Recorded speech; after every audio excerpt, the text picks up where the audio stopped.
ভাই আত্মার ফল কি আছে? গালাতীয় পত্রে তার ৫ অধ্যায়ে ২২ পদেতে, কিন্তু আত্মার ফল প্রেম, আনন্দ, শান্তি, দীর্ঘসহিষ্ণুতা, মাধুর্য, মঙ্গলভাব, বিশ্বস্ততা, মৃদুতা, ইন্দ্রিয় দমন।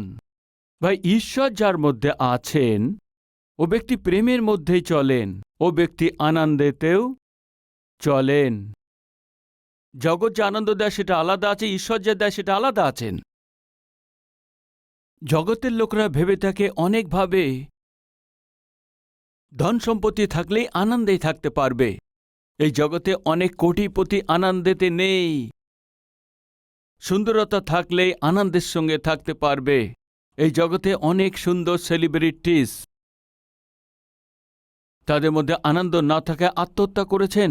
অধিকার থাকলে অনেক লোকরা মনে করে আমরা আনন্দের মধ্যে থাকতে পারবেন, কিন্তু অধিকারে থাকা সত্ত্বেও তারা আত্মহত্যা করেছেন, এমন অনেক লোক আছে। আসল আনন্দ আমরা কোথায় পাব?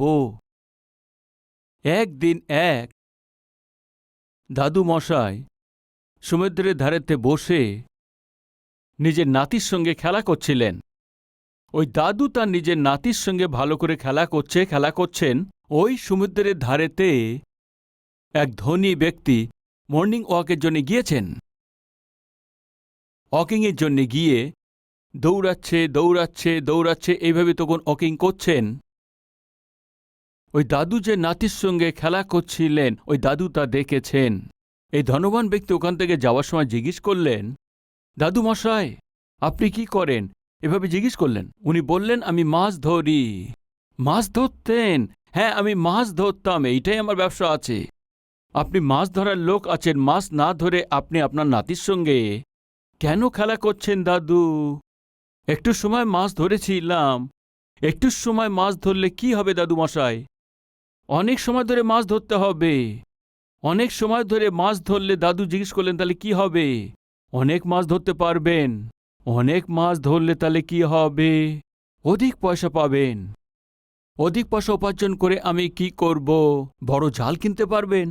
বড় বড় জাল কেনার পর তারপর কি হবে? বড় বড় মাছ ধরবেন। বড় বড় মাছ ধরলে আরও অধিক পয়সা পাবেন। অধিক পয়সা পাওয়ার পর বড় জাহাজ কিনতে পারবেন। বড় জাহাজ কেনার পরে আরও বেশি মাছ ধরতে পারবেন। বেশি মাছ ধরতে পারলে অনেক ধন উপার্জন করবেন।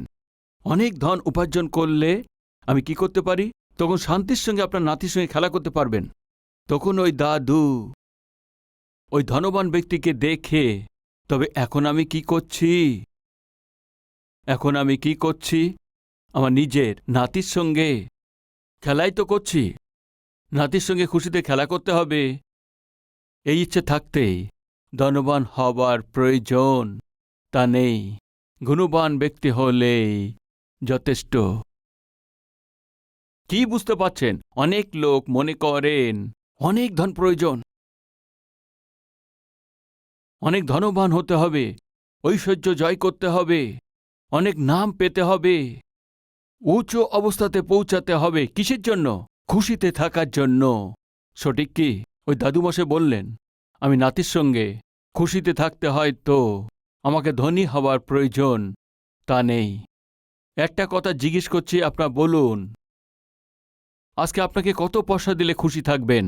বলুন, আপনাকে বাস্তবে কত পয়সা দিলে আপনি খুশি থাকবেন? 10,000?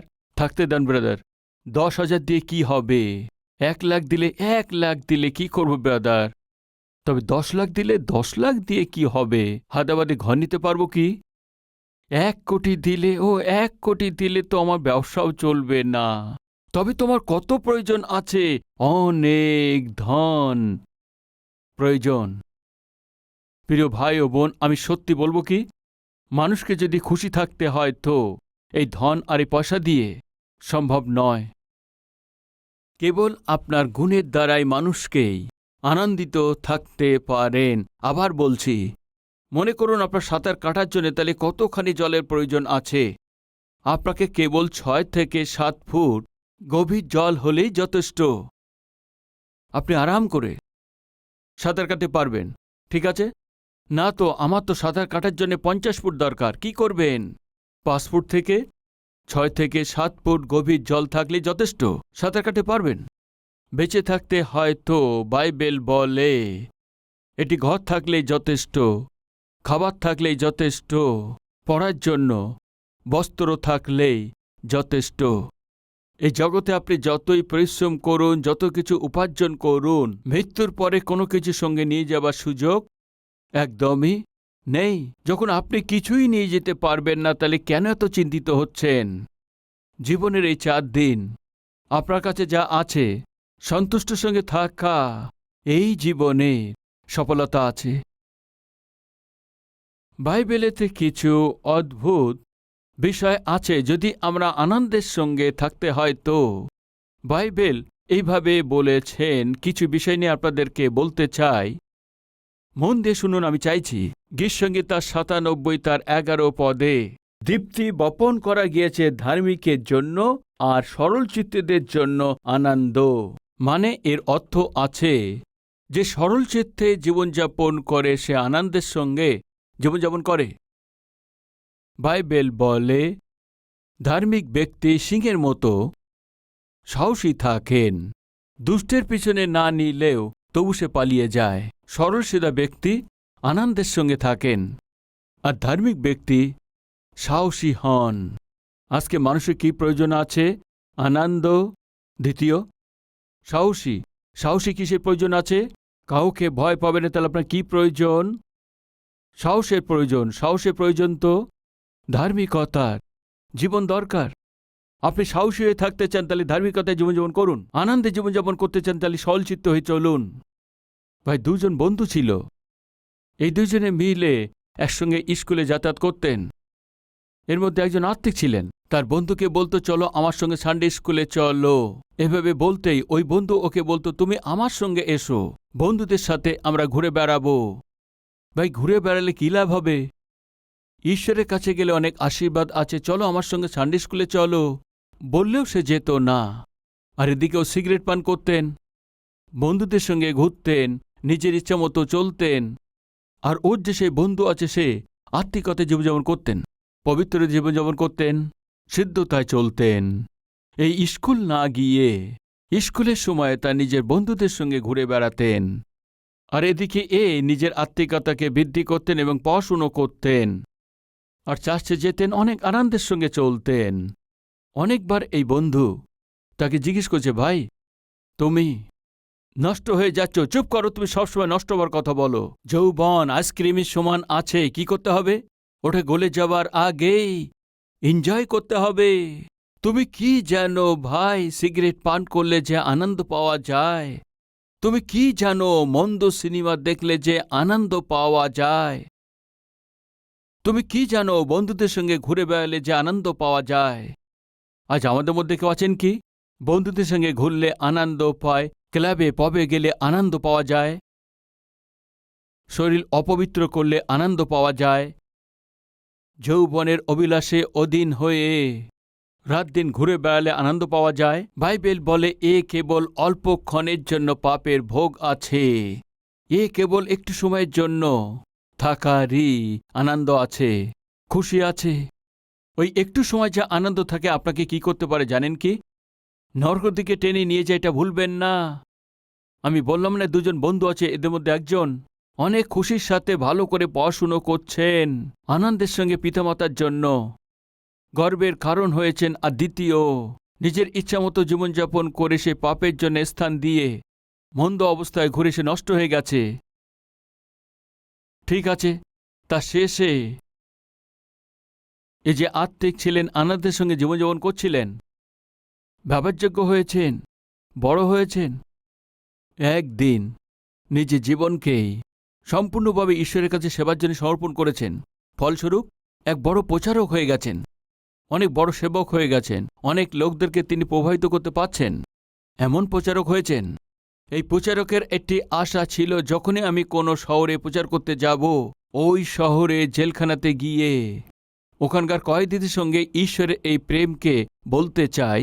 আশা করেছেন, ওই শহরে গিয়েছেন, জেলখানাতে গিয়েছেন, পারমিশন নিয়েছেন, এক মহান প্রসিদ্ধ সেবক এসছেন এই ভেবে ইউবে অনেক খুশিতে সে পারমিশন নিয়েছেন আর সমস্ত কয়েদিদেরকে ডেকেছেন।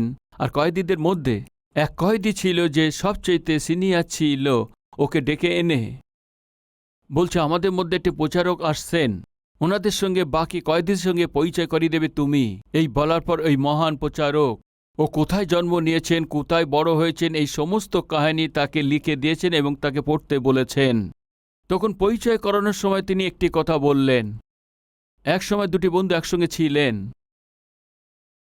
দুজনে একসাথে স্কুলে যেতেন। স্কুল যাওয়ার সময় এক বন্ধু তো অনেক খুশি থাকতেন। ওর খুশির কারণ এই ছিল কি, ও প্রভুর উপরে বিশ্বাস করেছেন, ও চার্চে যাতায়াত করতেন, সিদ্ধতায় জীবনযাপন করতেন। ওর আর একজন বন্ধু ছিল, সে খুব খারাপ ছিল, নষ্ট হয়েছিল। এই মন্দ বন্ধুর সঙ্গে সে ঘুরে স্বয়ং নিজে নষ্ট হয়ে গেছে। মদ্যপান করা আর ঘুরে বেড়ানো অভ্যাস হয়ে পয়সা উপার্জন করার জন্য চুরি করা শুরু করে দিয়েছে। শুধু চুরি করা নয়, যদি কেউ তাকে বাধা দিত, তাকে রক্ষা পেতে তাকে হত্যা করে দিতেন। এইভাবে একদিন খুনি হয়ে একদিন সে ধরা পড়ে গেছে, তাকে আদালতে দিয়েছেন। ও যে করেছে সে হত্যা এবং চুরির জন্য তাকে সারা জীবনে কারাবাসে সাজা শুনিয়েছেন। সারা জীবন জেলখানাতে থাকবে এমনই সাজাও পেয়েছে। কিন্তু ওর যে বন্ধু ছিল, ও শিশুবেলা থেকে যে সরল মনে ছিল আর পাপেতে বন্ধুকে স্থান না দিয়ে তার নিজের জীবনকে যে বহু আত্মিকতায় রক্ষা করেছেন, ও এক মহান ব্যক্তি হয়েছেন। ও এমন মহান ব্যক্তি হয়েছেন, লক্ষ লক্ষে নিজের জীবন দিয়ে লোকদেরকে প্রভাবিত করেছেন, এমন মহান প্রচারক হয়ে গেছেন। যে প্রচারক আর কেউ নয়, যে আমাদের মধ্যে বসে আছেন, এই আছেন। এনার সাথে স্কুলে পড়াশুনো করেছি, চার্চে চলো চলো যাই বলার পরে, নিবেদন করার পরেও না গিয়ে নিজের ইচ্ছামতো জীবনযাপন করেছি। সে আর কেউ নয়, সে আমি। সারা জীবনে সাজা পেয়ে এই জেলখানাতে বছর ধরে রয়ে গেছি, সে আর কেউ নয়, আমি। এভাবে বললেন। কত তফাৎ দেখুন। এই দুজন একই স্কুলে পড়েছিলেন, এই দুজনেই বন্ধু ছিল। একজন সে সরলতা আর আত্মিকতা সে চেয়েছেন, আর দ্বিতীয়জন নিজের ইচ্ছামতো জীবনযাপন করতে চেয়েছেন। ফলস্বরূপ নিজের ইচ্ছামতো চলার জন্য একে কয়েদি করে দিয়েছে। যে সরলচিত্ত জীবন চেয়েছিলেন, ও জীবন অনেক লোকের জন্য আদর্শ করে দিয়েছেন। এখন আমি জিজ্ঞেস করছি, সত্যি আনন্দ কাজ জীবনে আছে? বলুন। যে নিজের ইচ্ছামতো জীবনযাপন করে তার মনে আনন্দ আছে কি? মদ্যপান করেছেন, ঘুরেছেন, আনন্দ উপভোগ করেছেন, মনে খুশি চলেছেন, ওখানে গেছে মন্দ আশাকে পূর্ণ করেছেন, যত লোকের সঙ্গে পাপ করার দরকার পাপ করেছেন। শেষে কি হয়েছেন? সারা জীবনের সাজা পেয়ে জেলখানার মধ্যে পড়ে আছেন। এই আছে পাপের প্রতিফল। এ যৌবনকে রক্ষা করেছেন, পবিত্রতাকে রক্ষা করেছেন, প্রভু সন্তান হিসেবে চলেছেন, আনন্দের সঙ্গে খুশির সঙ্গে নিজে যৌবনকে কাটিয়েছেন। ফলস্বরূপ অনেকের জন্য সে আদর্শবান হয়েছেন, আশীর্বাদের কারণ হয়েছেন, আনন্দকে বিতরণ করেছেন, হয়ে গেছেন। সরল সিধা মন আনন্দে জীবনযাপন করেন। সরল সিধা ছেড়ে দিয়ে নিজের ইচ্ছে মতো চলে পাপ যারা করেন, কিছু সময় খুশি থাকতে পারেন, কিছু আনন্দ পেতে পারেন, কিন্তু এই যে সাজা পেয়ে থাকেন, ও অনন্তকাল ধরে থাকেন। এই কথাকে ভুলবেন না। দ্বিতীয় গীতসংহিতা 5:11 পদে আমরা দেখতে পাই, কিন্তু তোমার শরণাপন্ন সকলে আহ্লাদিত হোক।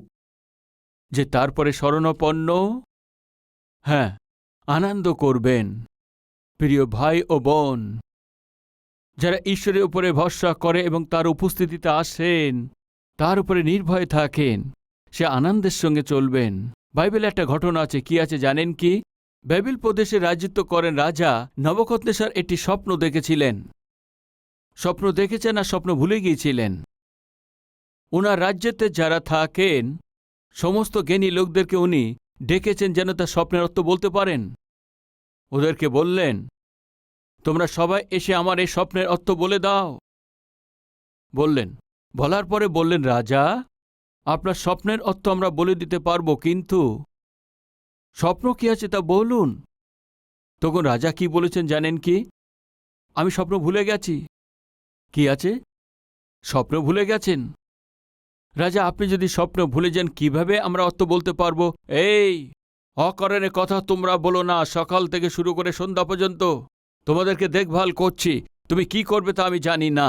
তোমরা বলছো আমি জ্ঞানী আছি, সমস্ত শিক্ষা আমরা পেয়েছি তা বলছো, সবই জানো বলছো, তবে কেন স্বপ্নে অর্থ বলতে পারছো না? বলতেই হবে।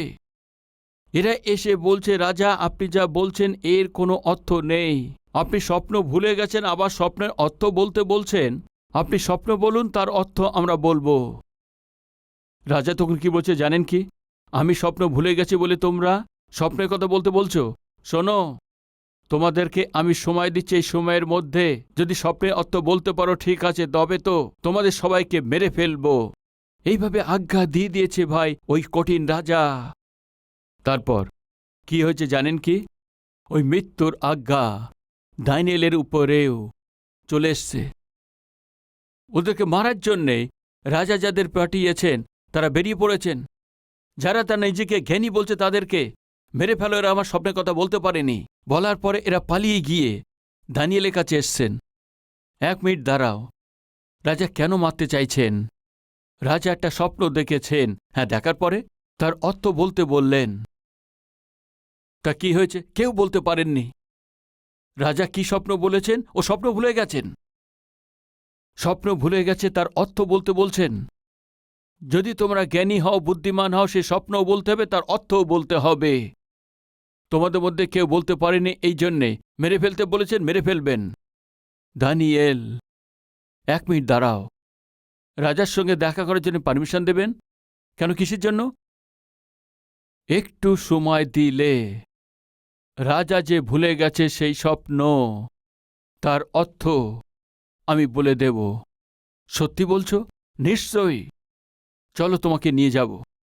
দানিয়েলকে রাজার কাছে নিয়ে গেছেন। রাজা, হ্যাঁ আপনি স্বপ্ন দেখেছেন? হ্যাঁ দেখেছি। হ্যাঁ আপনি ভুলে গেছেন? হ্যাঁ ভুলে গেছি। তার অর্থ বলতে বলেছেন? হ্যাঁ বলছি। যে স্বপ্ন আপনি ভুলে গেছেন তার অর্থ কেউ বলতে পারবে? কেউ বলতে পারবে না। রাজা, আমাকে একটু সময় দেবেন। কেন, কি করবে তুমি? আমি আমার ঈশ্বরের সাহায্য নেব। কি করবে? আমি আমার ঈশ্বরের সাহায্য নেব। গিয়ে আমি ঈশ্বরকে জিজ্ঞেস করব। কি? তুমি গিয়ে ঈশ্বরকে জিজ্ঞেস করলে? আমার ঈশ্বর, আপনি যা স্বপ্ন দেখেছে সেটা আমাকে বলবেন। কে এত মহান আছে কি? হ্যাঁ, আমার ঈশ্বর মহান আছেন।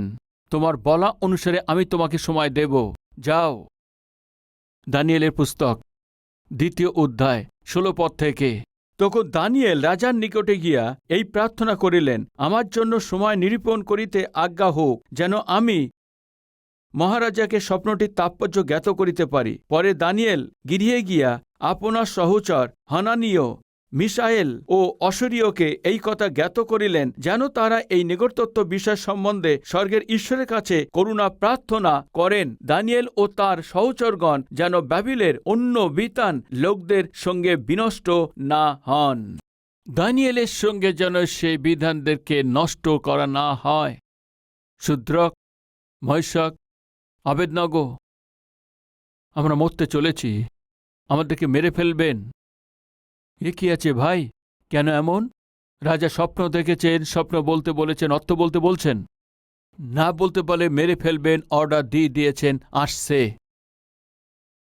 আজকে আমাদের জীবনে যে সমস্যা আছে, জীবন চলে যাওয়া সমস্যা, প্রিয় ভাই ও বোন, আমাদের জীবনে কারো আছে কি?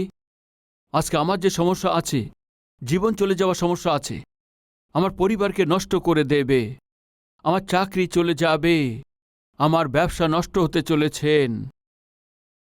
আমার যে সমস্যা আছে সেটা আমার স্বামী থেকে দূরে করে দেবে, স্ত্রীকে দূর করে দেবে।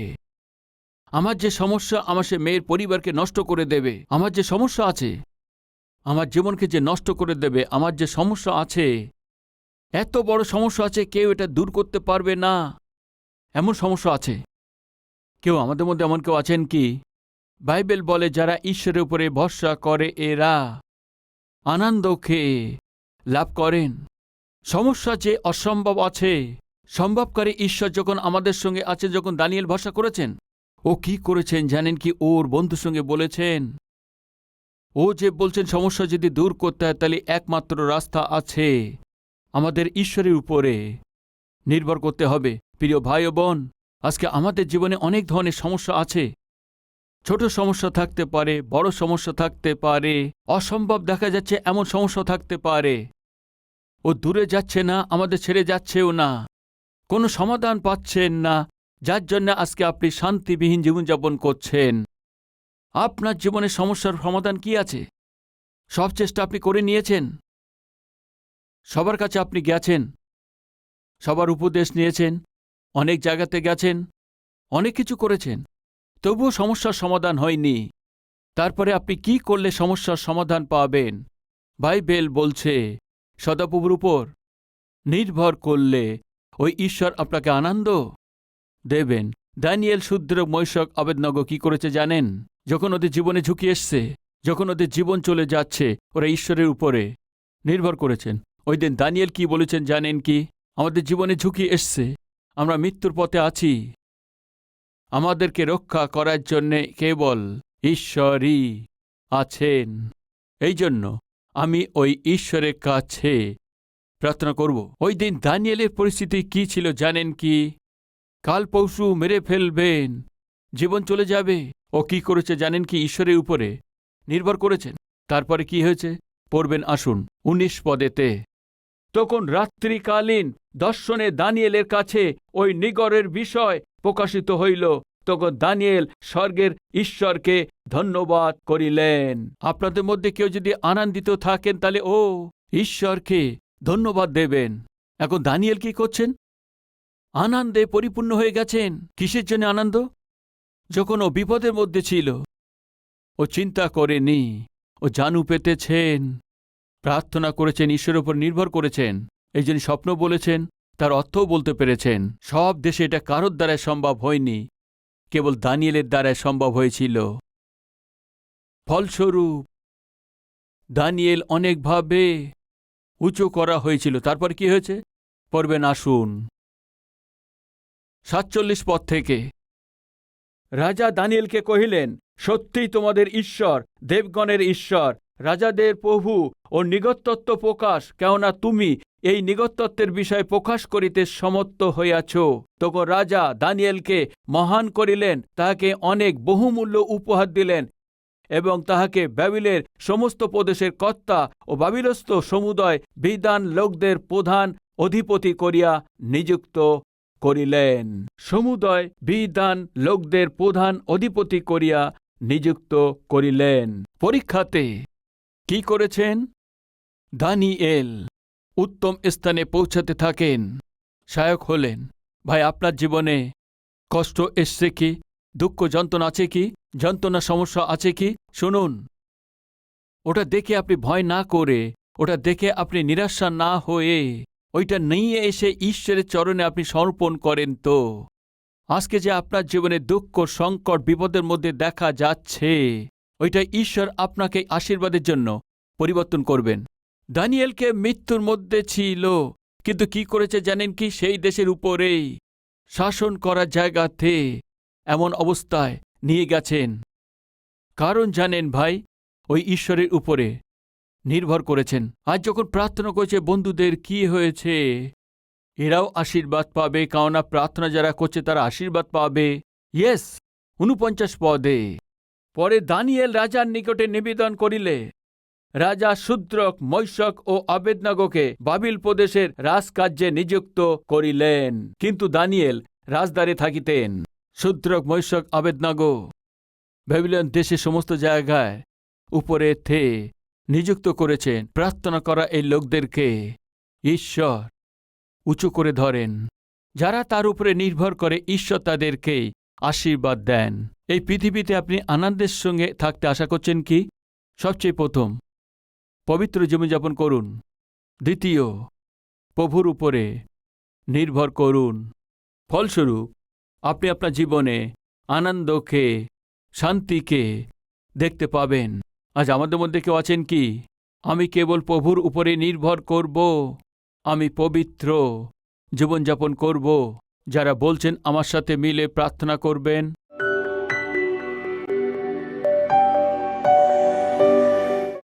মহান পবিত্র প্রেমিক ঈশ্বর পিতা, আপনার পবিত্র উপস্থিতিতে উত্তম বার্তার দ্বারা আমাদের সঙ্গে কথা বলেছেন, আপনার ধন্যবাদ স্তুতি করছি। পবিত্র জীবনযাপন করলে আমাদের জীবনে মহান আনন্দিত হয়। অল্পকাল পাপ ভোগের জন্য ডুবে থাকেন তো আপনাদের জীবনে দুঃখ আসবে। পবিত্র ঈশ্বর আপনার পিছনে চললে তাহলে আমরা আনন্দ পাব। আপনার উপরে নির্ভর না করে মানুষের উপরে নির্ভর করেন তো দুঃখ পাবেন। পিতা, আজকে আমরা বহুমূল্য দুটি বিষয় আমরা শিখতে পেরেছি। যত সময় আমরা বেঁচে থাকব আপনার গুণকে, আপনার বিশ্বস্ততাকে জগতে প্রচার করতে পারি, আর আপনার মতো আমরা চলতে পারি। এই জন্য আমাদের মনোনীত করেছেন এই সত্যকে। জেনে শুনে প্রভু আপনাকে মহিমা দিচ্ছি। আপনার সমান পিতা আমরা চলতে পারি, আমাদের সাহায্য করুন। দানিয়েল, শূদ্রক, মৈশক, আবেদনাগো যখন এরা বিপদে ছিল, প্রভু ওরা আপনার উপরে নির্ভর করেছেন আর আশীর্বাদ পেয়েছেন। আমাদের জীবনে কোনো সমস্যায় আসুক, আপনার চরণকে ধরে আপনার উপরে নির্ভর করে আপনার থেকে যেন আশীর্বাদ পায় এমন দয়া করুন। যীশু খ্রিস্টের নামেতে চাইছি পিতা, আমেন।